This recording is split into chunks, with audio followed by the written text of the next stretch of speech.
오늘의 주제가 복입니다. 행복, 축복, 복. 모두가 원하는 좋은 일입니다. 그런데 진정한 복은 구원과 직결됩니다. 구원으로 인한 자유와 평화가 없으면 복받은 것이 아니기 때문입니다. 그래서 그 역으로 구원이 없는 자는 복이 없는 자입니다. 그런데 성경에서 말하는 구원은 그 폭이 아주 넓습니다. 우리가 일반적으로 생각하는 영적으로 영원한 생명의 나라로 옮겨졌다는 그 의미가 전부가 아니고, 노예에서 자유를 얻은 것, 빚진 자로 있다가 빚이 없어지는 것, 건강하게 된 것을 포함한 모든 종류의 매임에서 벗어난 것입니다. 그런 면에서 광복을 맞이한 것, 그게 또 출애굽 이스라엘 백성들이 한 것, 이게 구원 속에 포함되는 내용이라는 거죠. 물론 우리들은 여러 가지 다른 면에서 매여서 살지는 않지만 현대인들은 빚 없는 사람이 아무도 없는 거죠. 혹시 있을지도 모르겠네요. 빚 없는 것, 이게 구원에 들어가는 내용입니다. 성경에서 말하는 복도 내면적인 복을 이야기하는 좁은 의미만이 아닙니다. 많은 사람들이 구약은 육적이고 물질적인 복을 이야기하고 신약은 영적이고 내면적인 복을 말해준다고 말하지만 옳지 않습니다. 어느 시대이든 하나님은 동일하신 같은 하나님이시고 전인격적인 데에 영향을 미치는 복과 구원을 말씀하고 주시는 분입니다. 물론 구약 성경에서는 이스라엘에게 주신 말씀이 아브라함 이래로 제사장 나라가 되라. 제사장 나라라는 그 의미 자체가 복의 통로가 되고 전달자가 되라는 말씀입니다. 그런데 신약에서 예수님께서 제자들에게 주신 말씀은 아들의 나라에 속했다. 하나님 나라에 소속되었다. 그래서 자녀됨이 그 나라에 소속된 거고 복을 누리는 자가 되고 전달자가 되라는 요청입니다. 꼭 같은데 제사장 나라로 살 거냐, 왕 같은 나라로 살아가느냐, 그 다음에 결론은 전달자가 되라. 전달자가 되는데 신약 쪽에서는 예수님은 좀 더 누림을 강조하는 거죠. 먼저 내가 복을 누려야 합니다. 받은 것은 분명한데 하나님 나라를 받았다고 그렇게 이야기하는데 복 받은 것은 분명한데 누리지 못하면은 뭐라고 이야기하죠? 그림의 뜬다. 예수님은 너희가 복을 누릴 수 있다고 말씀하십니다. 물론 모두에게 분량이 다르기는 하지만 복을 주셨는데 나는 얼마나 누리고 있는가? 이게 끊임없이 해야 될 질문이죠. 뭐가 문제인가? 누리지 못하면은 근원적으로 복이 내 앞까지 밥상으로 차려져 있지 않은 건가? 밥상은 차려져 있는데 내가 떠먹을 생각을 안 한 건가? 그 두 가지 이유밖에 없는 거죠. 안 왔든지 왔으면 안 떠먹든지 그 부분들을 우리는 계속해서 봐야 되는 거죠. 물론 현실에서 우리들의 문제는 남들과 비교하는 것입니다. 비교의식이 한편으로는 성장과 발전을 가져오게 도와줍니다. 더 노력해야 되겠다, 이런 생각이 우리들이 한 발자국 더 뛰게 만드는 거죠.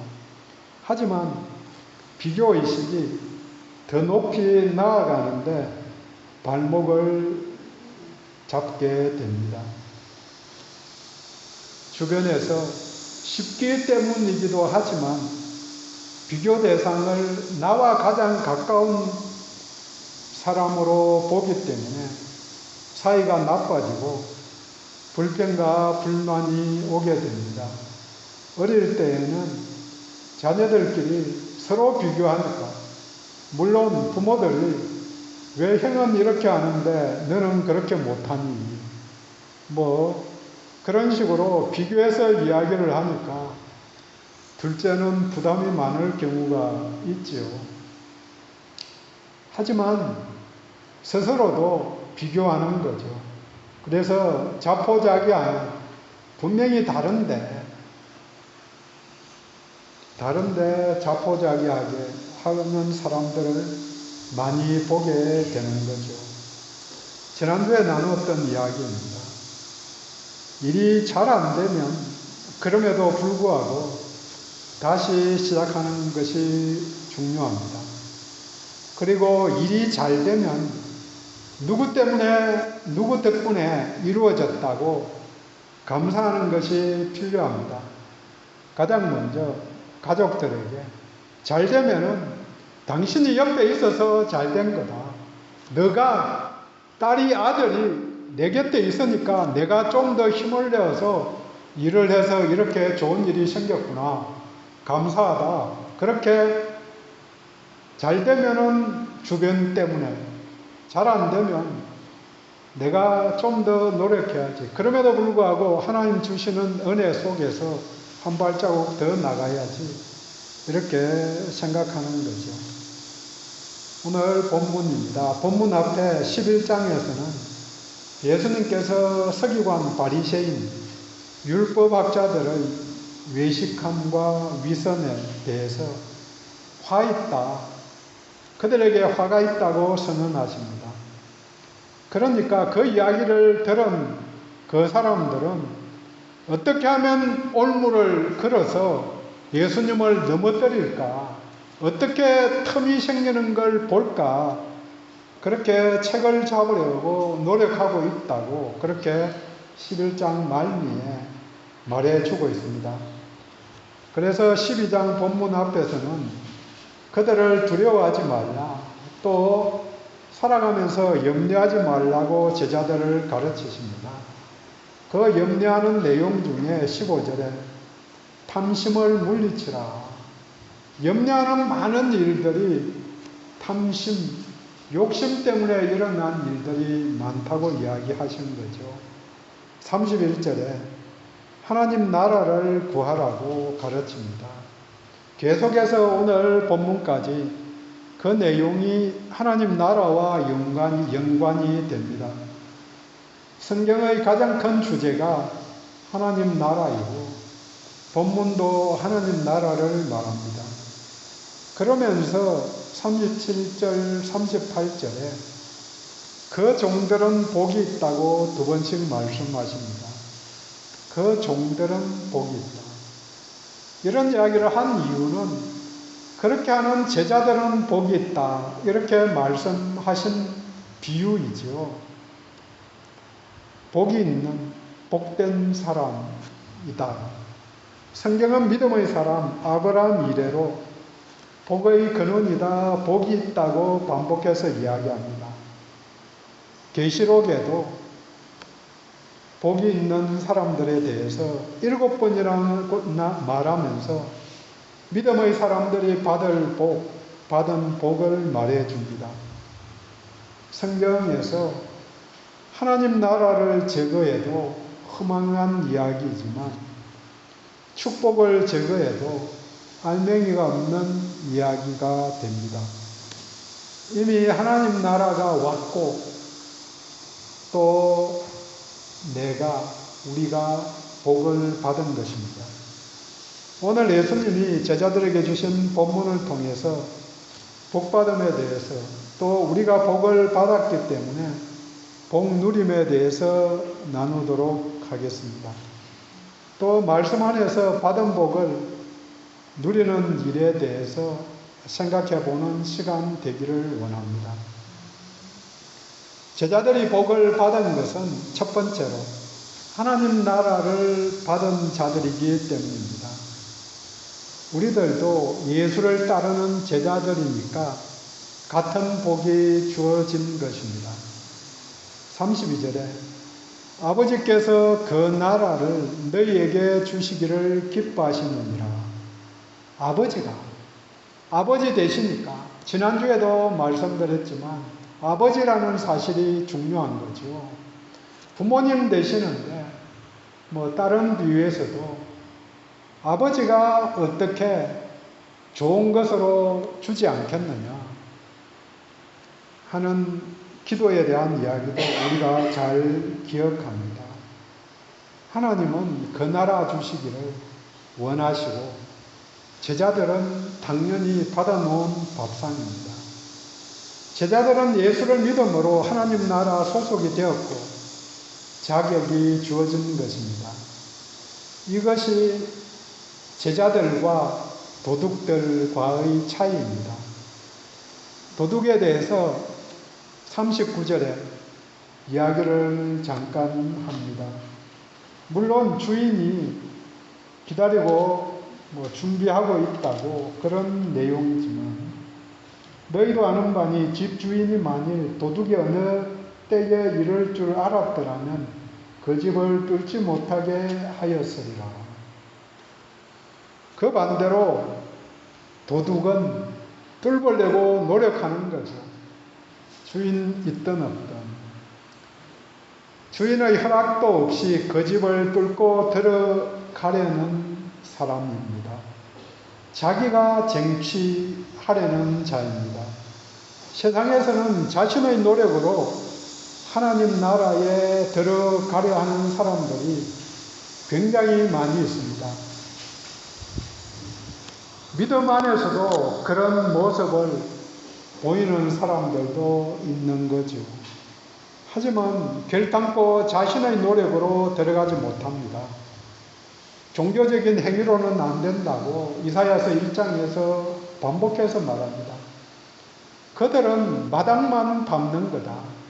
제사를 드리러 성전에 왔지만 마당만 밟다가 돌아간다. 그 말, 하나님 얼굴을 보지 못하고 돌아가는 자이다. 예배 드리는 자들 중에도 똑같이 있는 거죠. 세상 많은 사람들 중에. 그래서 대비해서 이야기할 때에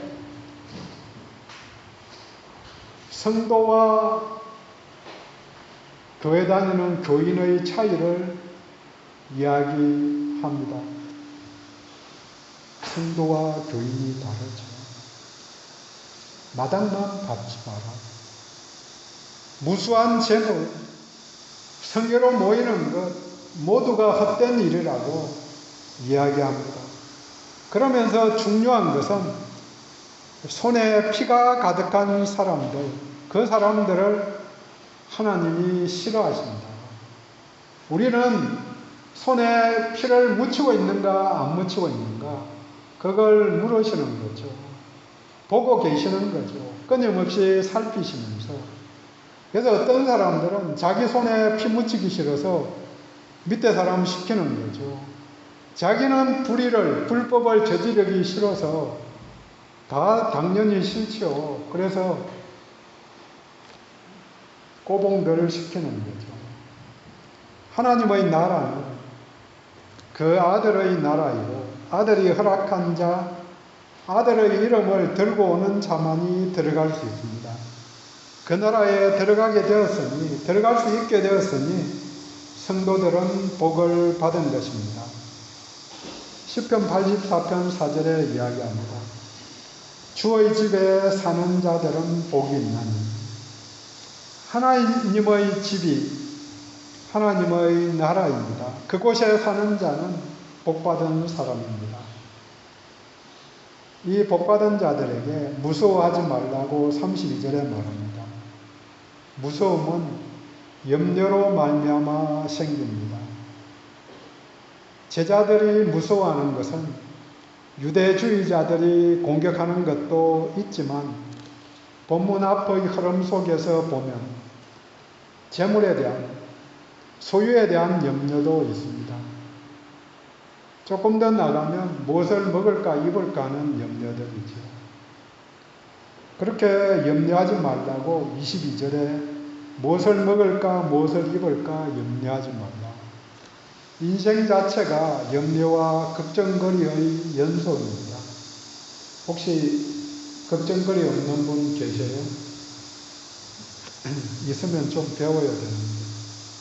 물론 무신경하면은 걱정거리가 별로 없기도 하죠. 될 대로 되라고 포기해도 없기도 하고. 인생 자체가 염려와 걱정 속에서 살아가는 겁니다.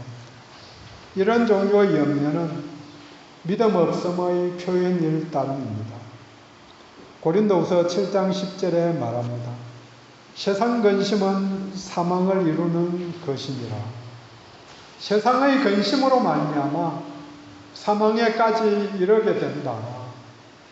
그러면서 거기서는 하나님 뜻 안에서 하는 근심은 구원에 이르는 회개에 이르게 한다고, 근심 자체가 문제가 아니고 어떤 뜻 안에서 근심을 하느냐, 세상에서 일어나는 많은 일들이, 생각들이 그 자체가 문제가 안 되죠. 하지만 그걸 통해서 뭘 바라보고 나아가느냐, 이게 중요한 거죠. 우리들에게는 하나님 아버지가 계십니다.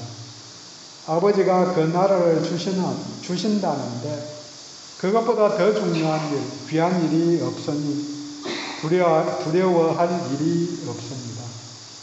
자녀들에게는 아버지가 있다는 사실이 전부입니다. 그것만 있으면 되는데 다 컸다고 자신이 걱정하고 염려하는 것이 불신앙입니다. 제자들이 복을 받은 둘째는 영원한 보물을 가진 자이기 때문입니다. 우리들도 예수를 따르는 제자이니 같은 복이 주어진 것입니다. 세상에는 쌓아두어도 얼마 안 되어 없어지든지 일시적으로 살아있는 동안 사용할 수밖에 없습니다. 그러나 하나님 나라에 쌓아둔 것은 영원히 유지됩니다. 33절에 하늘에 둔 바 다음이 없는, 그게 영원한 보물입니다. 거기는 도둑도 없고 좀이 먹는 일도 없기에 영원한 보물입니다. 영원한 보물을 소유할 수 있다는 것이 복입니다. 이 세상 모든 것이 일시적입니다. 하지만 그 나라에 있는 것은 영원한 것들입니다. 영화 창 끝에 나온 대로 순교한 짐 엘리엇이 한 말을 기억합니다. 영원한 것을 얻기 위해 영원하지 않는 것을 버리는 자는 절대 어리석은 자가 아니다. 옳습니다. 영원한 것을 추구해야 합니다. 그 길, 영원한 보물을 얻는 방법은 소유를 팔아 구제하는 일이라고 33절에 말합니다. 이것이 낡아지지 않는 전대, 돈 주머니라 말합니다. 이 땅에서 선행을 베푸면 하늘에 복을 쌓는 것입니다. 땅에 사는 일이 하늘에 연결이 됩니다. 하늘나라로 전달하는 것, 돈이면 송금하는 것입니다. 우리의 삶이 하늘과 무관한 일, 하나님 나라와 무관한 일이 전혀 없습니다. 마태복음 18장 18절에 말합니다. 너희에게 이르노니 무엇이든지 너희가 땅에서 매면 하늘에서도 매일 것이요 무엇이든지 땅에서 풀면 하늘에서도 풀리리라. 모든 일이 연결이 되는 거죠. 믿음이 고백이, 기도가, 구제가 하나님 앞에 상달됩니다. 사도행전 10장에 천사가 고넬료에게 한 말입니다. 내 기도와 구제가 하나님 앞에 상달되어 기억하신 바 되었으니, 하나님 앞에 상달된다, 기억하신다. 물론 우리들이 문제는 적극적으로 응답해 주셨으면 좋겠는데, 이게 기억만 하시고 쌓아 놓으시니까 우리는 답답해 미칠 때가 있는 거죠. 팔짝 뛰고 이거 죽을 것 같은 그런 위기들을 겪을 수도 있는 거죠. 하지만 그것마저 하나님이 보고 계시고 기억하셔서 잘 견디고 있구나, 위로해 주시는 거죠. 한 번 넘어가는 게 힘드는 거지, 두 번 넘어가면은 희열을 느낀다고 이야기하거든요. 마라톤 할 때 뭐 30km 넘어가면은 죽을 것 같다, 뭐 그런 표현들을 한다는 것 같아요. 저는 저 사전에는 달리기는 없다, 그래서 달리지는 않고 걷기만 열심히 하는 거예요. 어쨌든 그 고비를 넘어갈 때 숨이 꼴깍 넘어갈 것 같은 그런 걸 한번 넘어가면 그 다음에 숨 쉬는 그게 즐겁기 때문에 더 하고 싶은 마음이 생긴다는 거죠. 좀 심하게 이야기해서 마약 같다, 뭐 그런 표현도 하거든요. 그래서 무릎 나가는 줄도 모르고 뛰는 사람들도 봅니다.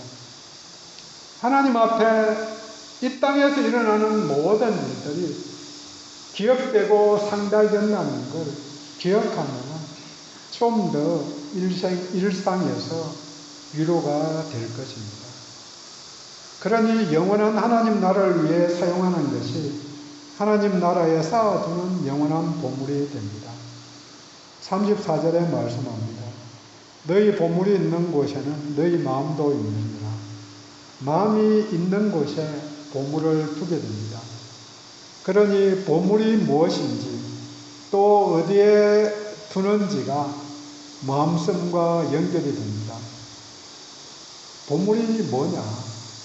다른 것들은 다 참겠는데 못 참는 게 보물입니다. 스스로 생각해 봐서 다른 일들은 다 참다가 애가 상처가 조금만 나면 열받아가지고 방방 뜨는 부모 있거든요. 당연히 부모니까 그렇게 하지만 그게 보물이라는 거죠. 다른 것들은 참는데, 돈 1000만원 날리는 것은 잘 참는데, 어떤 분은 돈 10만원 날리는 것도 방방 뜨는 사람이 있거든요. 그게 보물이니까. 누구나 그게 있거든요. 하나님은 그걸 하나하나 내려놓으라고 말씀하시는데, 우리는 마지막까지 붙잡고 있으려고 하는 게 그 한계가 있는 거죠. 2개 있는 분도 있고. 그래서 하나씩 테스트 하는 거죠. 하나씩.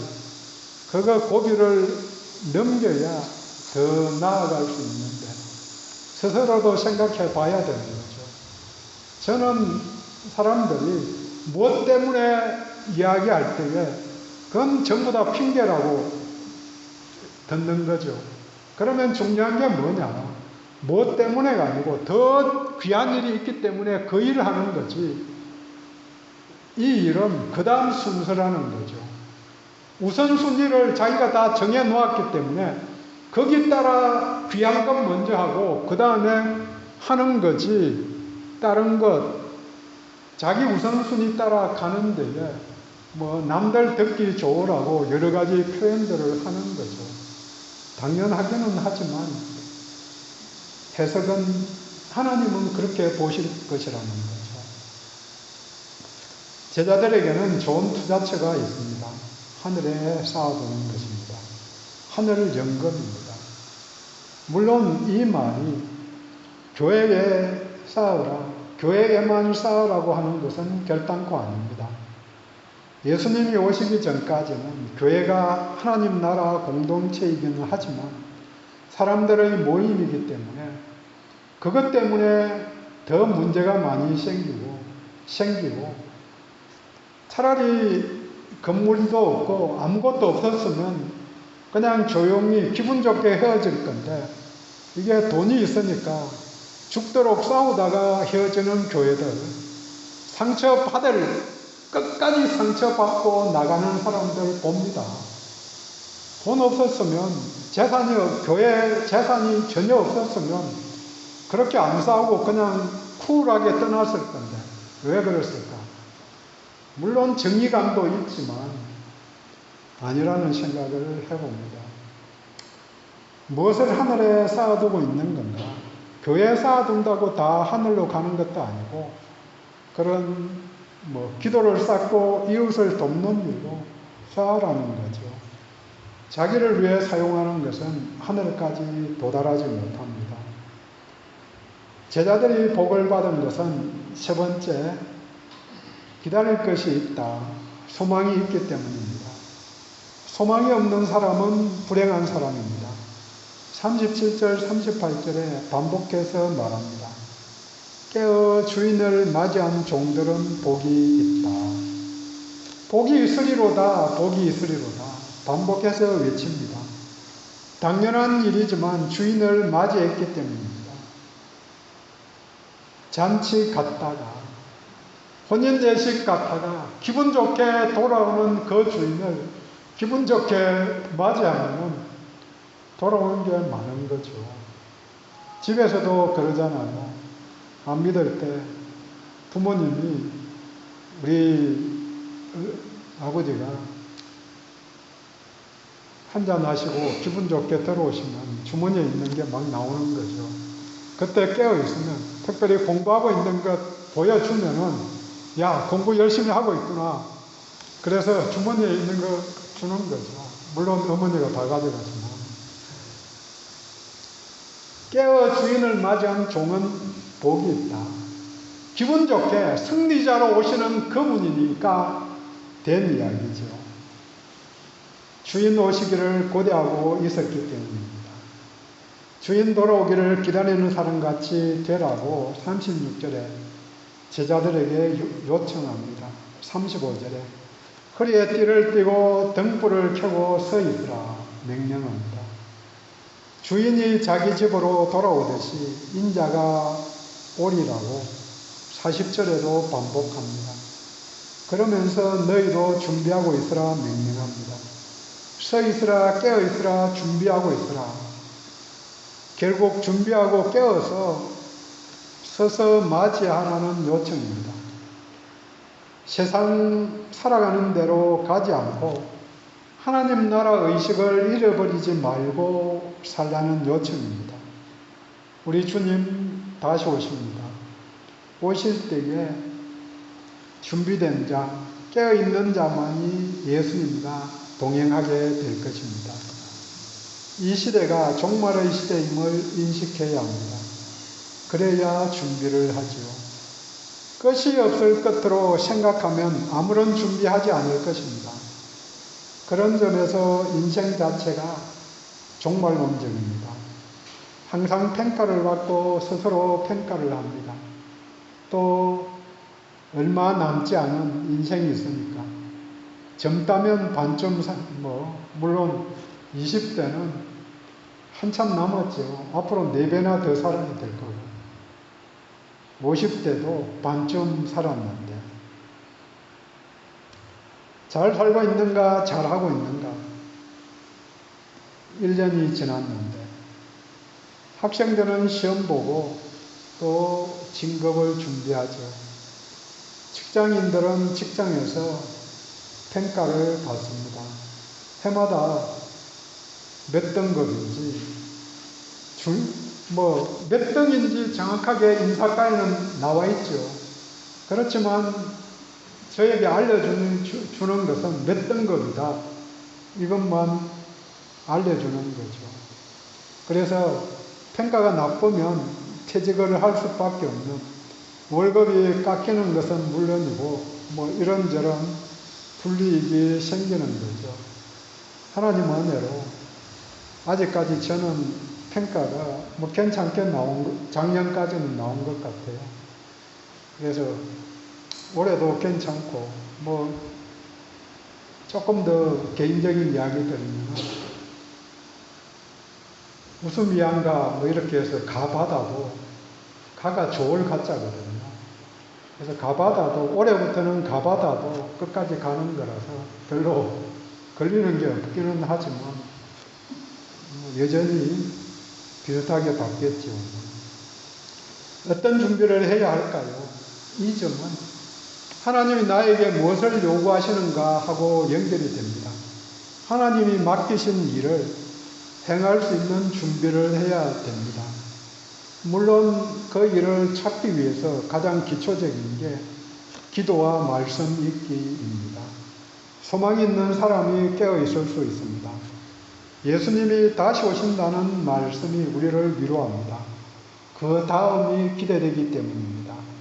예수의 나라는 가치가 뒤집혀진 나라입니다. 그 예가 37절입니다. 37절 이건 꼭 기억하고 가능하면 암송해야 합니다. 주인이 띠를 띠고 그 종들을 자리에 앉히고 나와 수종들이라. 완전히 뒤집히는 거죠. 그분의 나라에서는 그분이 종들을 섬길 것입니다. 달란트의 비유에서 5달란트 남긴 자에게 마태복음 25장 21절에 말합니다. 그 주인이 이르되 잘하였도다 착하고 충성된 종아 네가 적은 일에 충성하였으며 내가 많은 것을 내게 맡기니 내 주인의 즐거움에 참여할지어다. 2달란트 맡긴 자에게도 똑같은 칭찬을 합니다. 하지만 본문은 더 나아갑니다.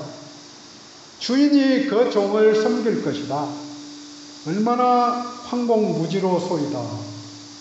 주인이 물컵만 하나 뜯어줘도 이게 황송할 건데 그게 아니고 밥 다 먹을 것까지 밥도 준비해서 주실 것인데 예수님이 십자가를 지시듯이 그 나라에서 준비된 것을 나누어 주실 것입니다. 항상 받다가 가는 것이 인생인데 그 나라에 가면 그 나라가 오면은 더 큰 것을 주실 것입니다. 영원한 생명입니다. 영원한 복입니다. 한없는 풍성함입니다. 예수님이 다시 오십니다. 그러니 오늘이 주어진 것은 하루 더 준비하라는 요청입니다. 정리합니다. 제자들이 복받은 자이듯이 성도들도 모두 복받은 자들입니다. 이미 받은 복이 큽니다. 하나님의 나라에 소속되었기 때문입니다. 이제 그곳에 투자하여 소유를 이웃 섬김에 사용해서 그곳에 영원한 보물을 송금해 둘 수 있기를 원합니다. 마지막으로 그곳에서 그것들을 누릴 소망이 있기 때문에 나는 복받은 사람입니다. 기도합니다.